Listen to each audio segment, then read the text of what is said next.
প্রিয় ভিউয়ার্স, আপনার সন্তান কি আপনার অবাধ্য? আপনি আপনার সন্তানকে আপনার বশে নিয়ে আসার জন্য প্রাণপণ চেষ্টা করেও পারছেন না, কোনো উপায় দেখছেন না। আপনার সন্তান যেখানে সেখানে চলে যায়, মা বাবার কথা শুনে না। তাহলে আজকের আমলটি আপনার জন্য। আপনি 5 ওয়াক্ত নামাজের পরে ওই মুসল্লাতে বসে যদি একটি আমল করতে পারেন, ইনশাআল্লাহ আল্লাহ পাক রব্বুল আলামিন আপনার সন্তানকে আপনার কাছে ফিরিয়ে দিবে এবং আপনার ভালোবাসায় সিক্ত করবে।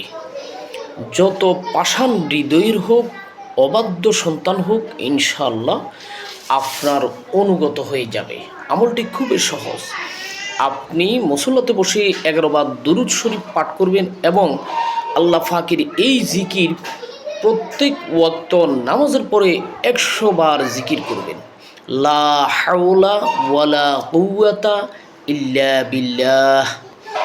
এইভাবে আপনার সন্তানকে অনুগত করার জন্য, বসে আনার জন্য নিয়ত করে আল্লাহর কাছে দোয়া করবেন এবং শেষে 11 বার দুরূদ শরীফ পাঠ করবেন। প্রতি উক্তে 100 বার জিকির করে 11 বার দুরূদ শরীফ পাঠ করবেন শেষে, এবং হাত তুলে আল্লাহর কাছে 2 চোখের পানি ছেড়ে দিয়ে দোয়া করবেন। ইনশাআল্লাহ আপনার সন্তান আপনার বশে চলে আসবে। ভিডিওটি শেয়ার